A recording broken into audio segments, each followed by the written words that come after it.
Welcome back to the Four Vertz Podcast, brought to you by Moss Marketing Group from the MMG Bus. We're going to get right in with a 60-second sound-off recapping the NFL weekend. Adam, you're on the clock. You got 60 seconds. Well, I know all the fans out there are wanting to hear about the New England Patriots and the Seattle Sea Chickens game that went into overtime. It was boring, and there's really not a ton to say about the game except the Patriots lost, and they probably should have won. What I really want to get into, maybe create some controversy here, but I have never, ever seen as much bad quarterback play as I've seen in the last 2 weeks.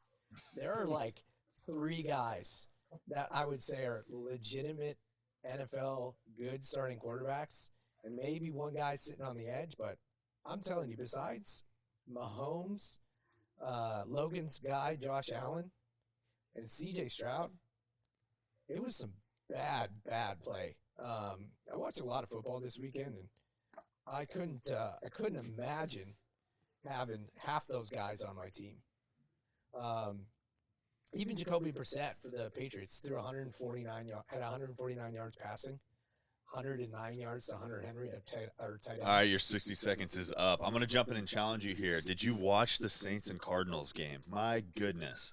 I'll get to this in my 60 seconds, but Derek Carr. Oh, can we just get a round of applause for Derek Carr so far this year? Snap it up for Derek Carr. Kyler Murray. Goodness grief. Sam Darnold, MVP candidate so far throughout the year, if you had to vote, man. I disagree with you. I think that it's just not coming from the guys that we expect it to come from, right? I mean, we're looking at rookie quarterbacks. We're looking at guys who have been products of good environments so far, and trying to say that it's their bad quarterback play. I think it is, but I don't think that we have a true evaluation yet on them. So why is scoring down substantially? In some games. Throughout the first 2 weeks, the overall scoring totals are down. It's because the quarterbacks are bad. I think we're going to have a good night out of Jalen Hurts, though. I think we see something out of him tonight.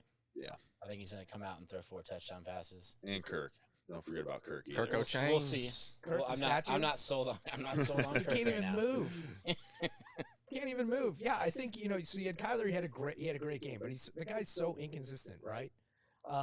And then Derek Carr, throwing against a first game against Carolina, who we all agree is awful, right?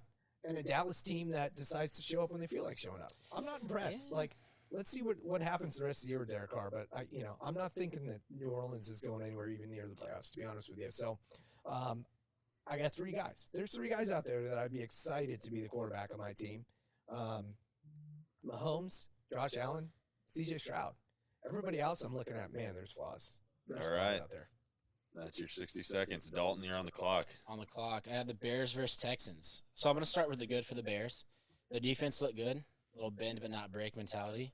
I think they held the Texans to 4 field goals, and most of those were over 45 yards. So good play there. The big thing, though, with the whole game was the Bears just could not establish a running game, and they could not pass the ball down the field.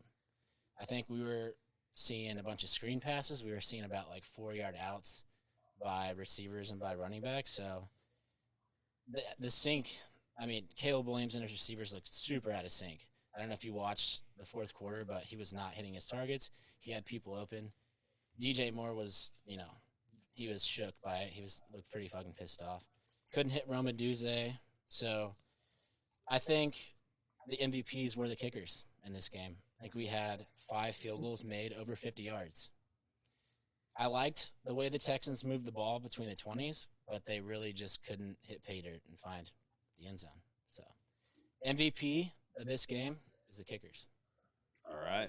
Anybody got anything to say about that one? Just highlights the quarterback play. MVP of that game were kickers. C.J. Stroud had a good game. He did. He just couldn't find the end zone. I mean, in this league, you have to score touchdowns. I thought the first half was a lot better than the second half for him. The 50-yard field goal is just like a 3-foot putt in golf now. It's almost automatic for these guys.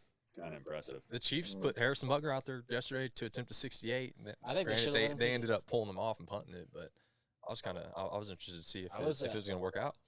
One thing I will say about the kickers is Santos was just barely squeaking these in. I think that's why we don't have him nowadays. But Fairburn definitely was the best kicker in that game.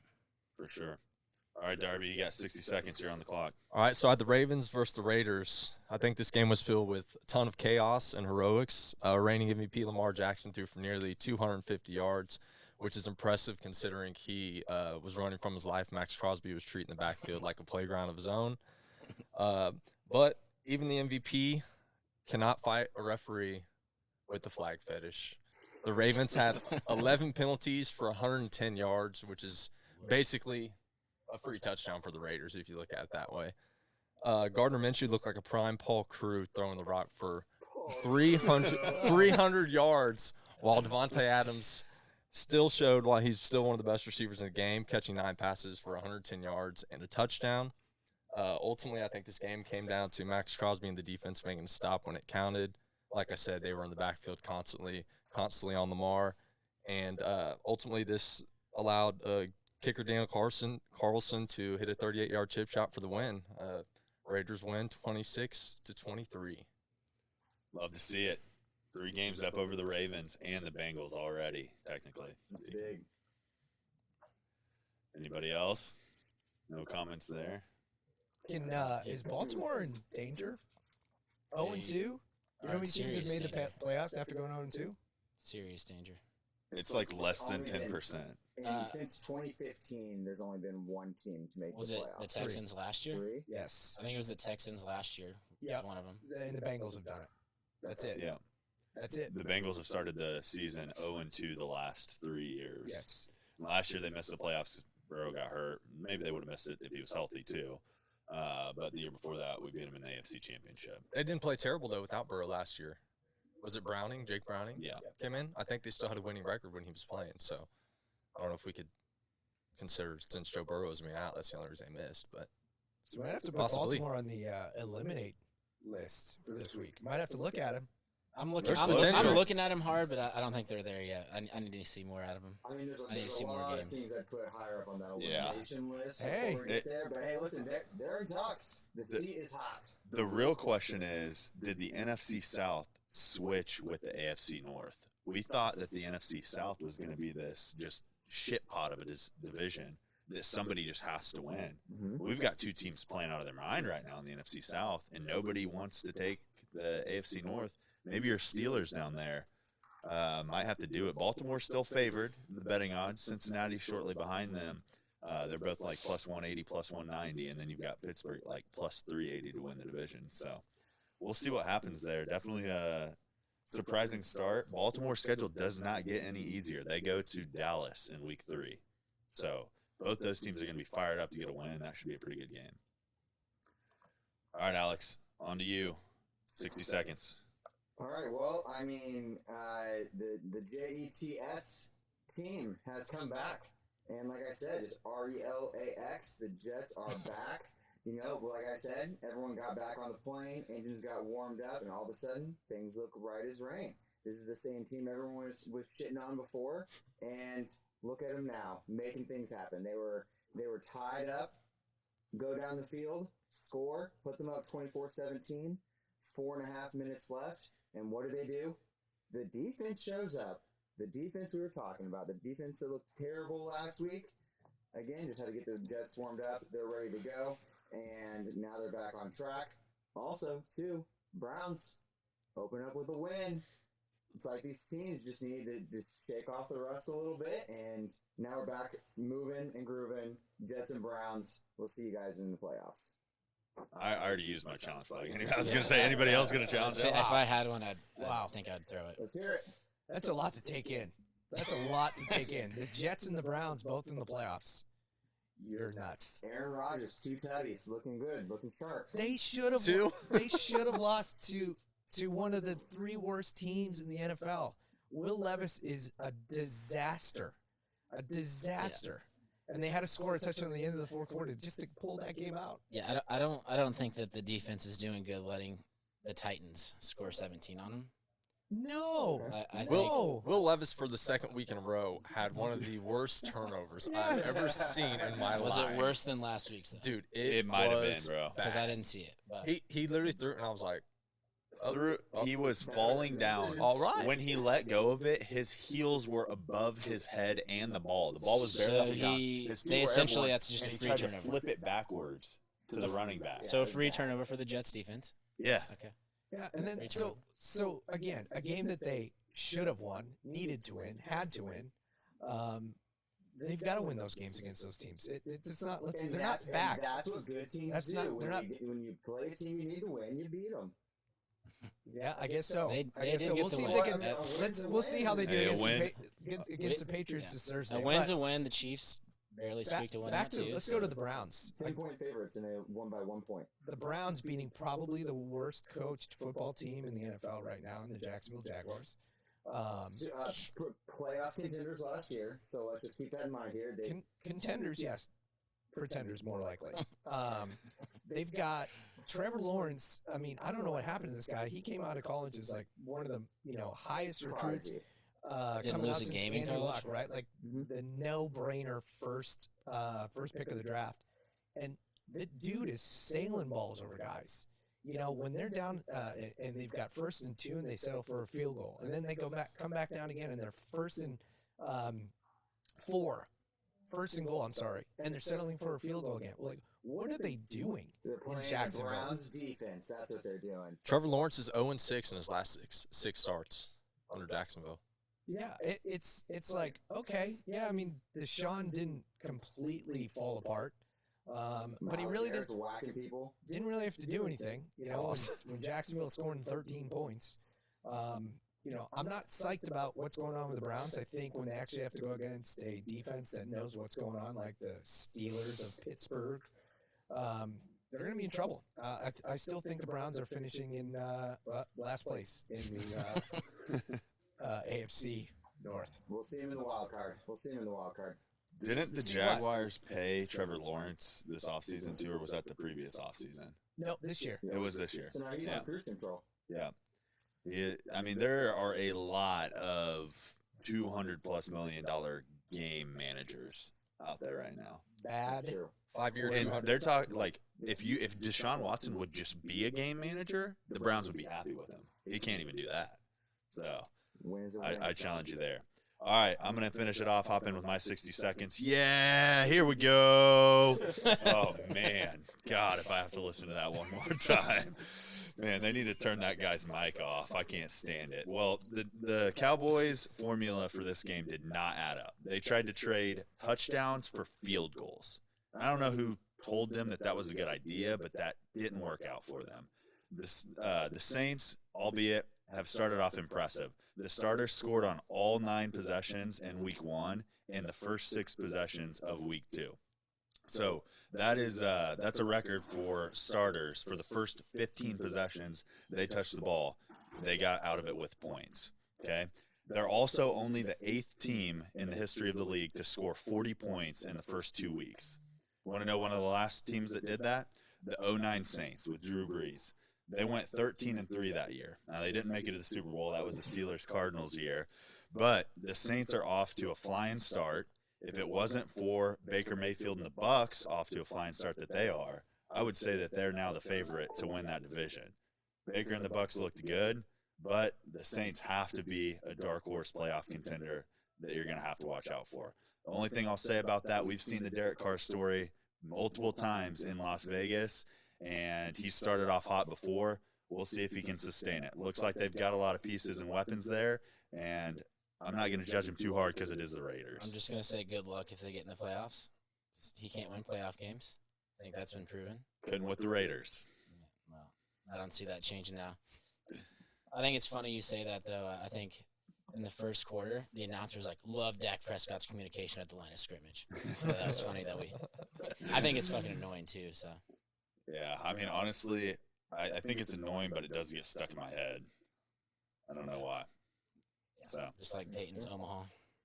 All right, that brings us to a wrap for the 60-second sound off. Our second segment this week that we're going to start is who is driving the bus. And we're going to let you guys decide this. We're all going to bring a player. I'm going to let Adam kind of explain how this is going to work a little bit more.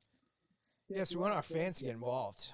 Each of us is going to nominate a player or, a player from this week who we believe should be driving the bus as the guy who overperformed or outdid or is just all around killing it.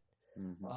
And then we're going to ask you guys to vote, right? We want to hear from you. We want you to tell us who should be the bus driver, and we get to ride with who you guys want. So each of us will come up with one. I know I'm going to start with a little controversy here, but I think C.J. Stroud is going to be the guy who I want driving my bus right now. And just watching him play this past weekend, some of the throws that this dude makes, I'm really looking for a guy that can hopefully run at Mahomes and make sure that that he's actually got somebody to go against. I don't want him catching up to my guy, Big Tommy B. So I'm hoping C.J. Stroud's bringing it out, and I'm hoping you guys vote for him because he needs to be driving the bus for us, man. That guy's an up-and-comer, throws the ball well, leads the team, especially as a second-year player.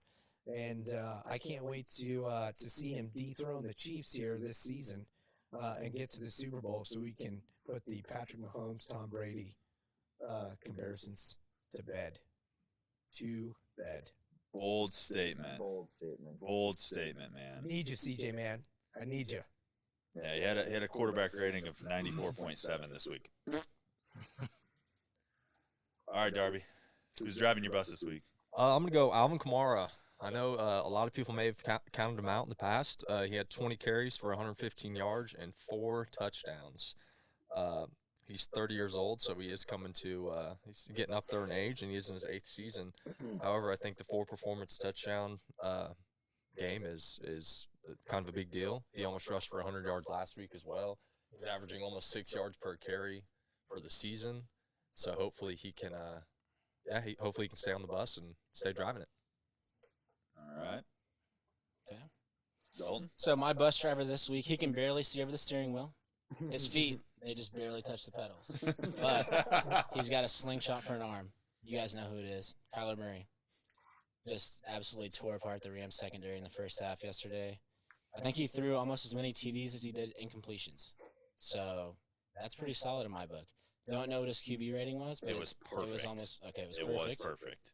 It was the first time since, I think, Kurt Warner that a Cardinals quarterback had a perfect. So we're talking about a guy that was 17 of 21 with 266 yards and 3 touchdowns that absolutely lit up the Rams and had, one of the best weeks he's ever had. I will say he's good for 1 or 2 of these every year. Let's just hope he can keep it up. He's going to, I don't know if they're at home or in Detroit, but that's going to be a test next week. So let's hope he can have another week like this and continue driving that bus. All right. My bus driver this week, I am on the Saints train. Derek Carr. Solid stat line, completed only 11 passes, but he only attempted 16, 243 yards, 2 touchdowns. Did have a pick, QBR of 125. He's rolling. The Saints offense is rolling. Defense is rolling. Derek Carr's driving my bus this week. Alex? Bring it home here. So we talked about the good teams beat the teams they're supposed to, and the good teams can take down actual contenders. And right now, 2-0 Minnesota Vikings being led by Sam Darnold and Justin Jefferson. And Sam Darnold's never really got a whole lot of love in this league. His career here, not everyone's a big fan of this. Justin Jefferson has now put him on the map. This just further shows that Justin Jefferson is quarterback proof. As long as you can stand on 2 feet and put it somewhere in his vicinity, Justin Jefferson is going to make something happen. He had a 97-yard touchdown, where it was him versus 2 other guys, and he made it happen. That's 2 weeks in a row with a touchdown.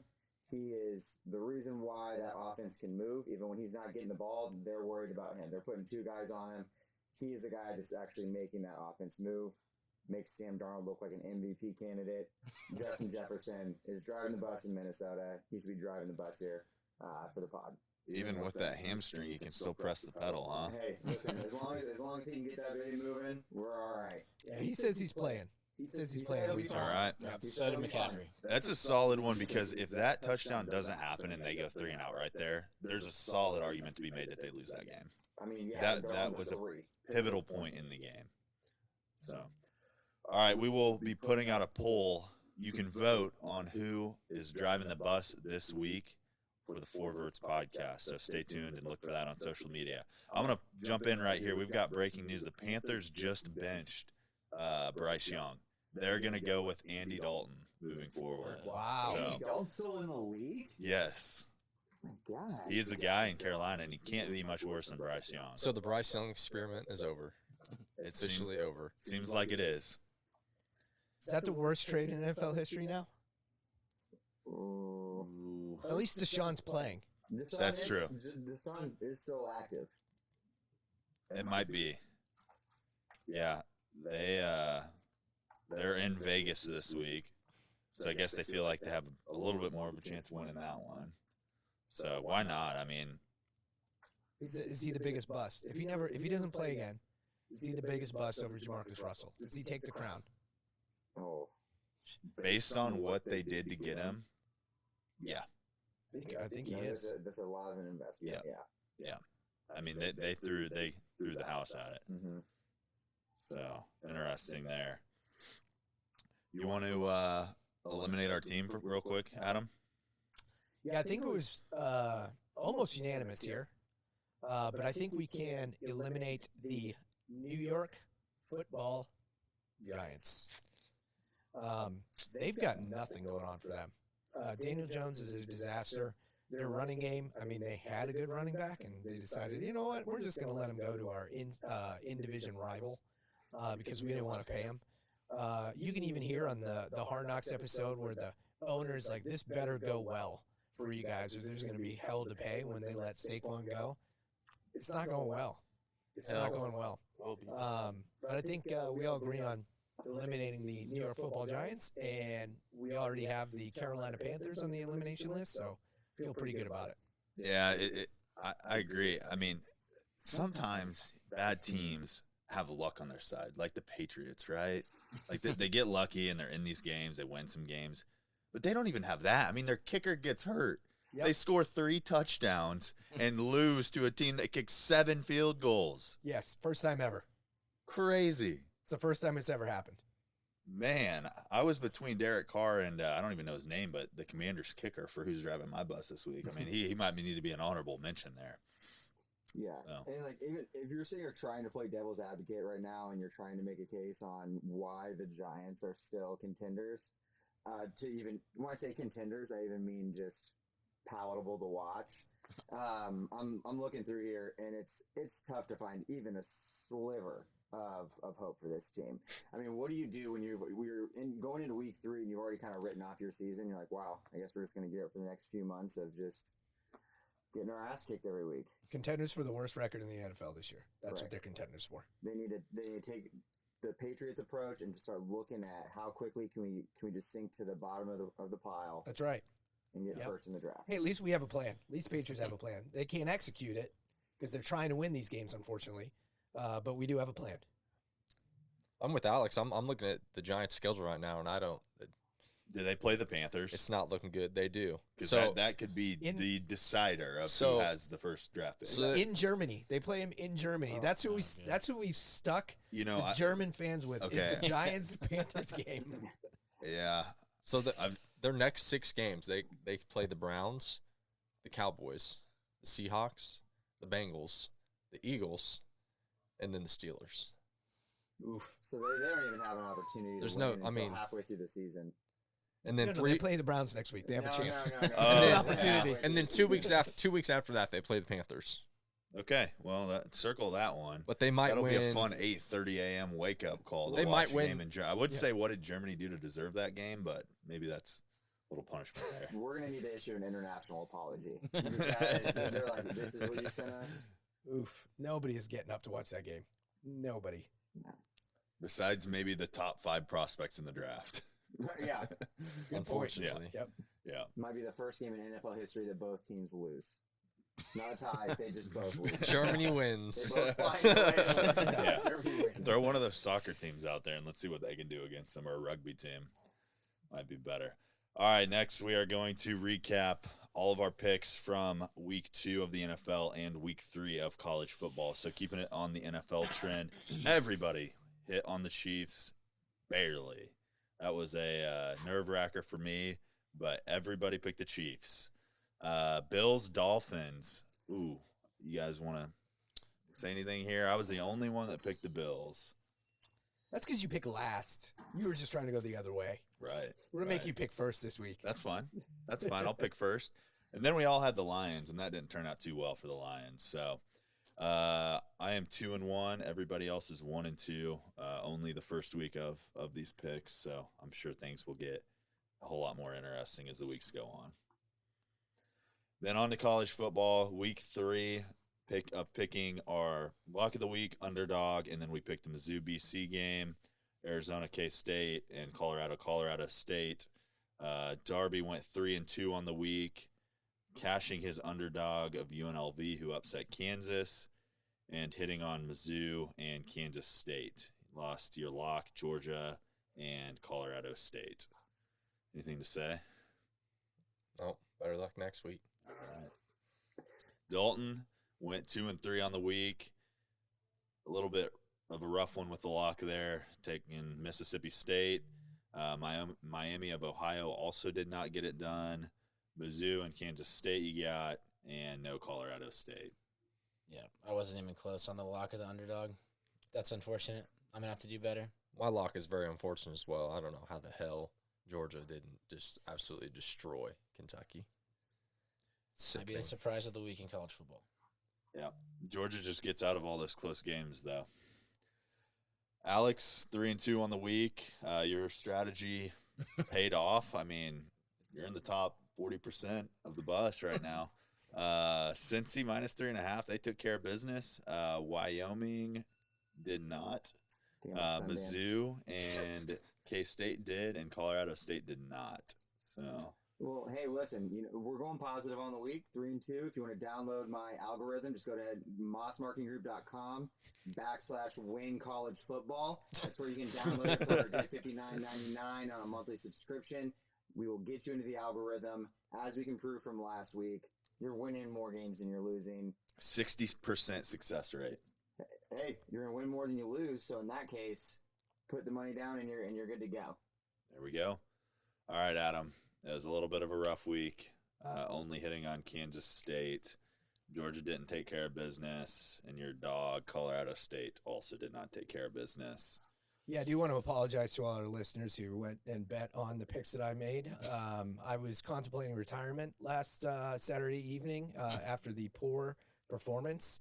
But the good news is I'm still leading Alex throughout week 3.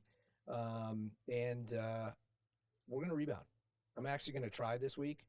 I'm going to use Alex's method and see if I can't increase my knowledge. We'll do some live research. Let's get this train turned around, man. Get this figured out. Okay. This is my first subscriber, so. Got one.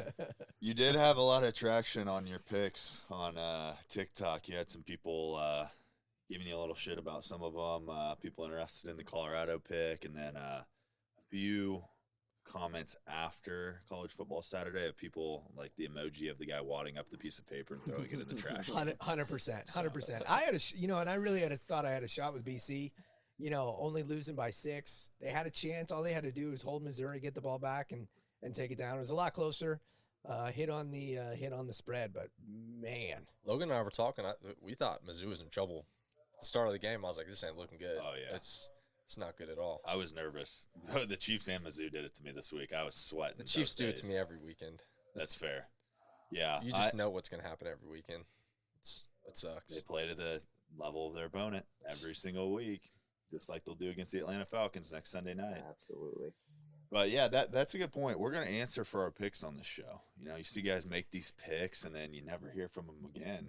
We got to answer for it on the Monday show. So, All right, my recap.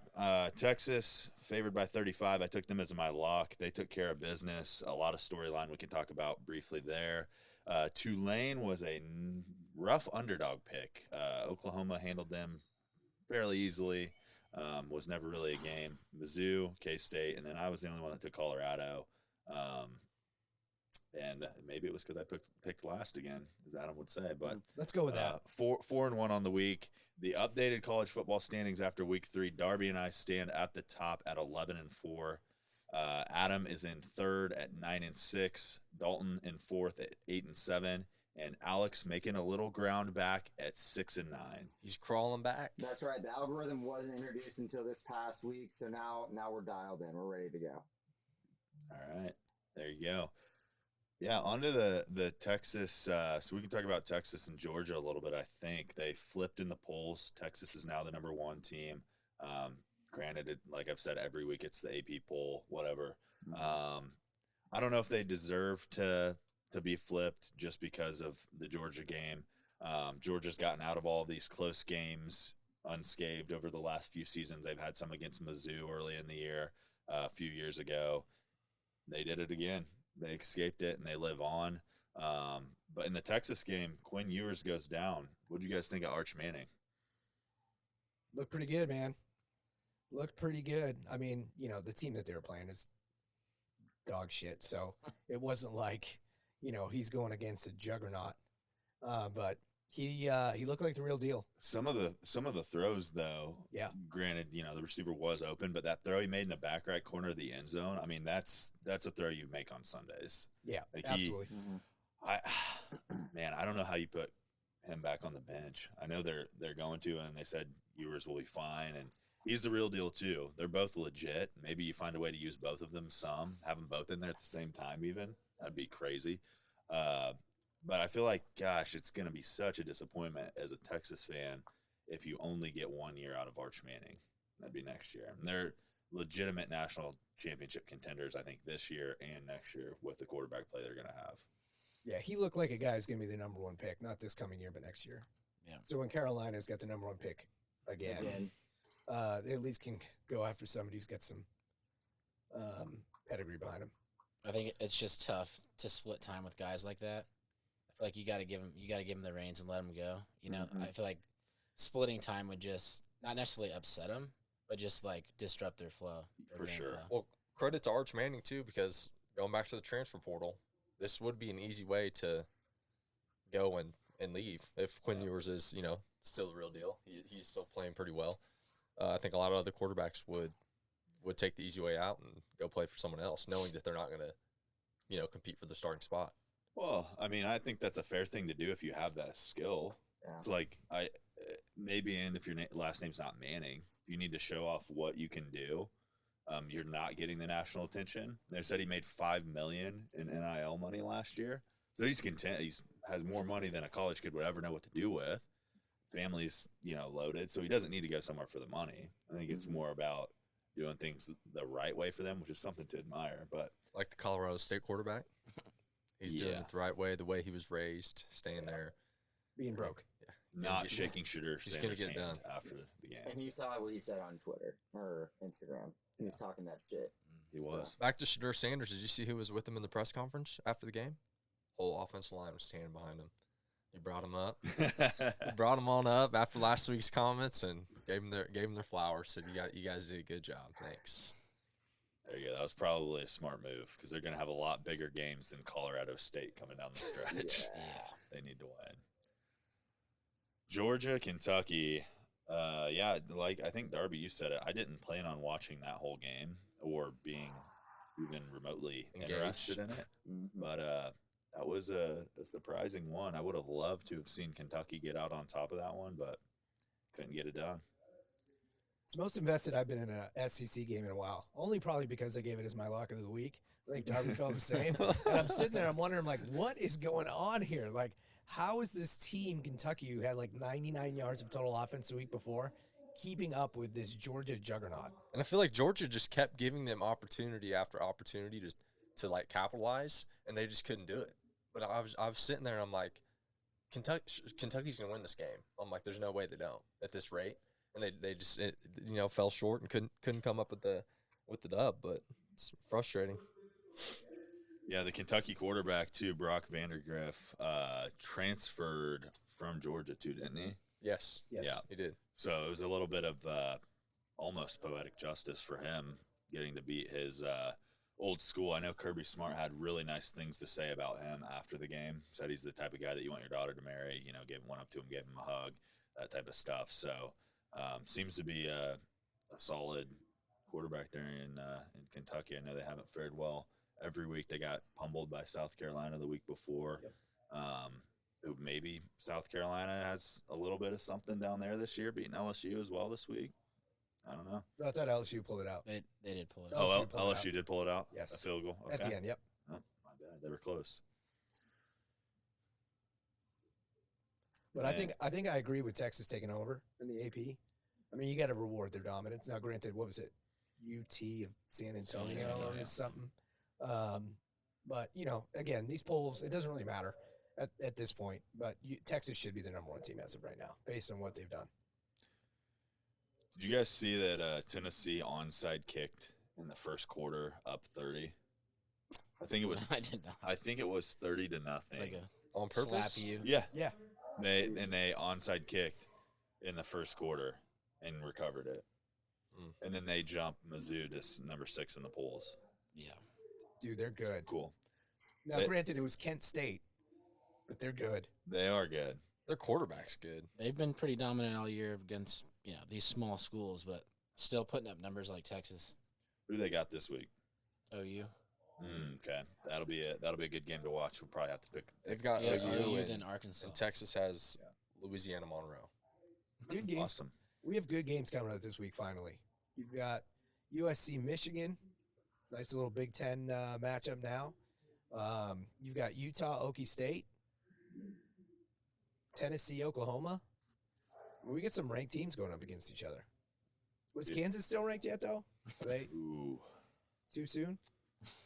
I don't never think too they're soon. bottom of the Bottom of the Big 12 No, now. Is it over? It's over for them. Has to be, right? The fight now has to be to make it to 6-6 to get a bowl game. They lost a couple of their easiest games. Right. So, all right. Well, we will get more into this week's picks, looking at everything NFL and college football for week 3 and 4 on the Thursday show. We're going to start putting out 2 shorter episodes a week. This Monday show is going to be recapping the weekend of college football in the NFL. It will air Monday afternoons, and then Thursday afternoons we will have our weekly preview where we'll give you guys our betting picks as well as our picks for each college NFL for our Four Vertz picks. We'll also be announcing the results of the Who is the Bus Driver of the Week on the Thursday episode. So we'll be putting that poll out today on social media everywhere. So make sure that you guys get your votes in for Who is the Bus Driver of the Week. Any final thoughts, guys? Got nothing. All right. Good job, guys. Thank you guys for joining the Four Vertz Podcast. This has been fun. Peace.